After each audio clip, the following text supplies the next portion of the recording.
Ladies and gentlemen, welcome back to your cybersecurity series. My name is Vlad, and together we learn more about cybersecurity. In the previous video, we discussed the different career opportunities that there are in cybersecurity, but today we have a very special video for you. The idea is to look further into what are the different profiles of the hackers, attackers, adversary that we meet in cybersecurity. And so we are starting off with, of course, a Scooby Doo reference. The idea is to learn more about the different profiles because, as a company or as an individual, it's not the same defenses that you want to implement when facing different adversaries. So, of course, some of them are more sophisticated than others, which is why it's important to understand who we are up against. Without further ado, in this video, we will present 6 adversary archetypes. And the first one of them would be what we call nation states or intelligence services. Of course, you need to understand that every advanced government in the world, they have their own cybersecurity branch and they all conduct more or less what could be considered espionage. And they try to understand what are the foreign powers all about, what are the specific technologies, or trying to influence each other. We can name a few. For example, on the US soil, that would be, of course, the NSA, sometimes the CIA as well. If we look at Russia, that would be the FSB. In Israel, that would be Mossad. APL3 is for China. DGSE is in France. Basically, all of the intelligence services have cybersecurity branches and have active hackers who are trying to protect the country and doing so, sometimes also influencing others. Their targets will be, of course, foreign powers or enemies in the context of a war. Critical infrastructures or industries. I mean, we have discussed a lot about the conflict between Ukraine and Russia. And if you are following a bit the news, you will learn that there are a lot of cyber attacks trying to disrupt, for example, the electric grid in Ukraine. And the Ukraine is also trying to respond by attacking some Russian assets. Their objective is always political unrest or sometimes long term espionage. Having said that, it's not only about the governments, of course, they are what we call organized crimes. And to be able to differentiate between all of the different groups and mafias that there are around in cybersecurity, we sometimes call them APTs for advanced persistent threats, and we give them an ID, like a number. For example, APT 28 corresponds to a group that calls themselves Fancy Bear. And it's a group affiliated with Russia that has conducted some fearsome attacks, especially in the recent years. APT 10, for example, corresponds to Cloudhopper, the Lazarus Group, Conti. Those are all famous group of hackers, sometimes affiliated with Iran or with North Korea, sometimes with Russia, China, etc. And the idea is that they all have certain techniques, they have their own tools, they have their own modus operandi, but in the end, their targets are more or less the same.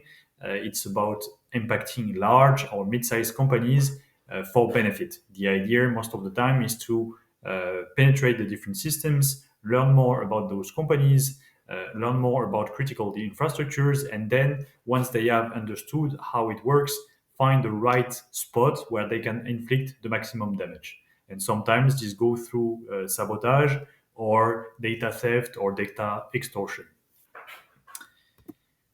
Then a third category of hackers would be the hacktivists. So those guys, let's say they are less organized than organized crime. They are less professionalized, but those are quite some famous groups.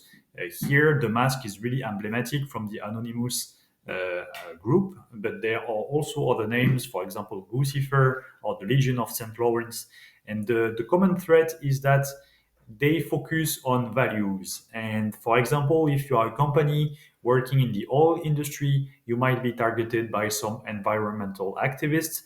If you are working, for example, in cosmetics, and you have a group who pretends that you have been testing on some animals, you can also be targeted. If you are into the military, there are some also hackers fighting against government entities to fight for a world peace ideal. But basically, they all have their own ideology and they are fighting actively for it. What they want is public attention, sometimes humiliating their targets, or just call for denunciation or call for the public attention. Then, an also interesting profile would be the malicious competitors. So that might be quite surprising for some of you, but the idea is that on certain markets, and it's quite the case Eastern Asia, you would have sometimes competitors also targeting you or your business. The idea, if you are, for example, heavily relying on some e-commerce website and you are a new joiner, new entry on a certain market with perhaps better products or cheaper products, some competitors might be tempted to either attack you themselves or pay for certain groups to shut down your services and basically make sure that you are no longer on the market, no longer selling your services. Um, and that's basically all about their objectives. It's about disruption. They can also create, for example, fake user experience, try to destroy you in certain comments, rate your business as poorly as they can. So some of the techniques are also to flood you with fake reviews. Then we have the insiders, and this is a category that should never be underestimated. There have been many studies on the different profiles of who could be a potential insider. Is it more a male threat or a female threat? It's not really clear about that. What has been proven is that, of course, the longer you stay in a company, the more impact you can have. Because you know the way around, you know what is being monitored, you know what is critical for the business. So the most striking insiders example are usually people at the level of executives that are misappropriating funds or that are committing fraud in general. And sometimes this is facilitated by cybersecurity.